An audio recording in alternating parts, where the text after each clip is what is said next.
Welcome to 5G Technology World. I'm site editor Martin Rowe. Today we're speaking with Michael O'Day, who is Vice President, Program Management Office at Corning Optical Communications. Recently, we received a press release where Corning is working to bring not only fiber, we all know Corning is as a fiber company, but to bring fiber and power to 5G small cells. Now, we don't usually hear about that. We hear about radios, we hear about networks, we hear about applications, use cases, and ways to make money off of 5G. But there are a lot of practical implications to deploying 5G. So, Mike, I wonder if you can tell us, what is Corning doing to bring fiber and power to small cells for 5G? I'll start with this, Martin. The problem that we've identified working closely with a number of the large tier one operators across the country is, what's happening to deliver a 5G network in the outside plant environment is a tremendous densification of the cells themselves, going from a traditional 4G macro cell to a number of 5G smaller cells.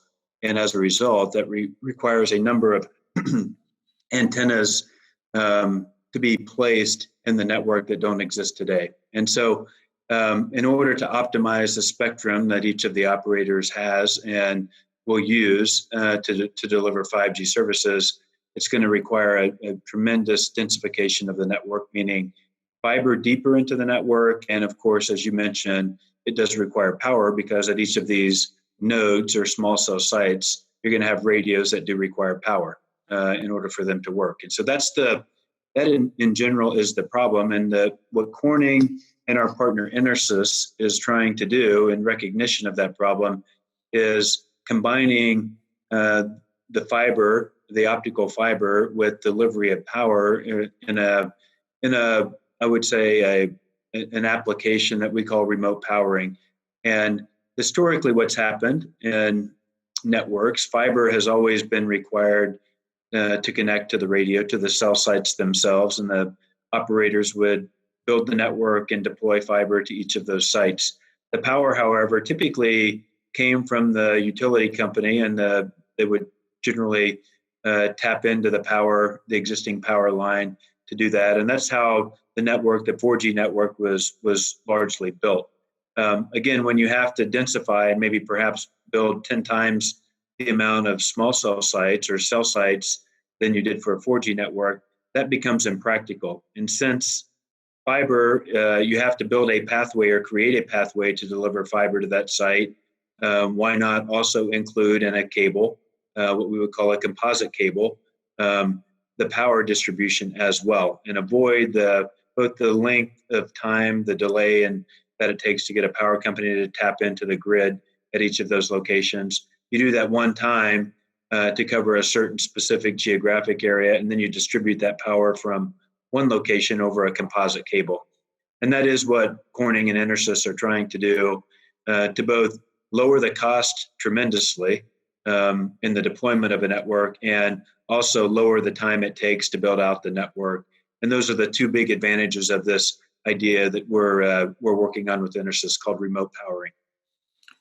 So you said that you have a composite cable. So you have one cable that has both, I'm assuming it's AC power in it, as well as fiber in one cable assembly. That's right. We're building a composite. When I say composite cable, it is one cable.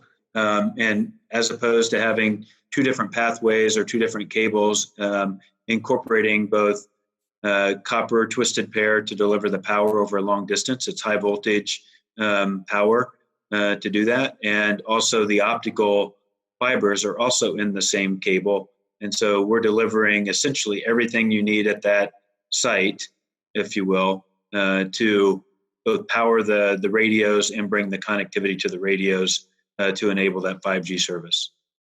Now, at some point, the fiber, let's say at the opposite, at the utility end or at the network end, not at the cell, the fiber and the power have got to diverge.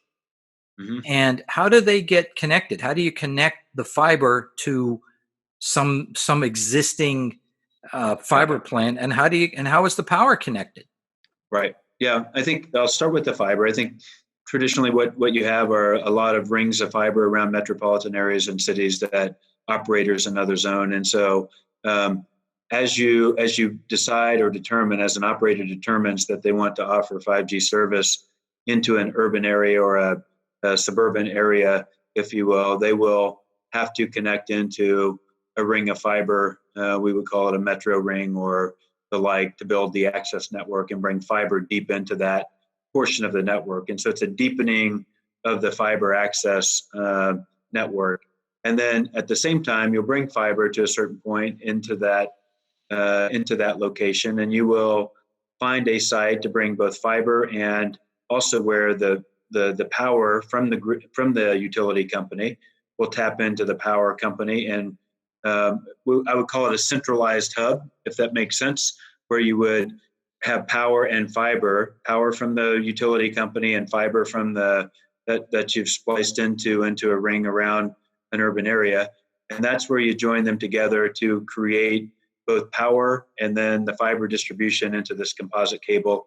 And from that centralized area, you could run in any four directions that you choose to do, depending on where the small cell locations for that particular geographic area are going to be. There are limits, of course, on distance and the number of cells that you can power from the centralized location. It depends on how many radios, for instance, are at a particular cell location. But there are some physical limitations and distance limitations. But you could, in theory, run a number of sites from one centralized location you could feed with a composite cable, as opposed to bringing fiber to every one of those sites that you would have to do anyway, and then trying to tap into the local grid for power at each of those locations. So it speeds the deployment by by a factor of at least half times faster, and about half as cheap or half as expensive if you think of it that way. A much lower cost and a faster way to deploy a network. What do you do in the case of less populated areas? Hmm. Well, less populated areas, it still works. You still have to get fiber and power out to those locations to provide the 5G service. But in those cases, in a composite cable, in a less dense area where you may have less radios or less nodes, but they're spread, the distance between the sites may be longer than in an urban area. You would simply reduce the amount of fiber and the amount of copper pair in a cable, and you would distribute that into more rural areas or less populated areas. But the concept in general still works for both urban areas as well as less urban areas. The small cells that you're talking about, are these mostly for millimeter wave, or will they be at the lower frequencies as well? I think we will see both, Martin. What is happening? Our solution is agnostic to whatever spectrum is being used to deliver 5G, whether it's in the low bands, the mid bands, or the millimeter wave higher frequency bands. It doesn't matter. The radios themselves may require different power for each, but our solution, the composite cabling and power solution with Intersys, will power a millimeter wave radio just as it will a sub-6 gigahertz radio. I see. So, what problems are typical that might come up in trying to do such an installation? I shouldn't say typical because this is new. Yeah, So, what right. what problems might you anticipate that could come up in trying to do one of Yeah, these installations? yeah. I think a really important problem is traditionally this is high voltage um, power being distributed over a long distance, and traditionally there are standards in place that require a different crew, an electrician's crew, if you will, to be able to handle high voltage. What we are working on is, and with the standards bodies and working closely with the operators as well, is enabling some new technology in the power to be able to handle this with the local crew that would deploy the fiber cable. And so when you ask about challenges, that's a change that's required for the operators to deploy the network. It's a change that will be done in conjunction with the standards bodies, but it's through the technology that we've developed between Corning and EnerSys to be able to handle high voltage. We call it high voltage touch safe power, so that a typical crew that's deploying fiber cable can also handle this cable, and you don't need a second crew, if you will, or a different crew to deploy this. But that requires change at the customer level, at the standards level, and the like. And so one thing we're working closely on, optimistic, the technology is proven for sure that it can be done. And so we're working to get the changes required both within our customers as well as within the standards bodies to be able to do this. Do you expect this cable to be installed underground, on poles, or both?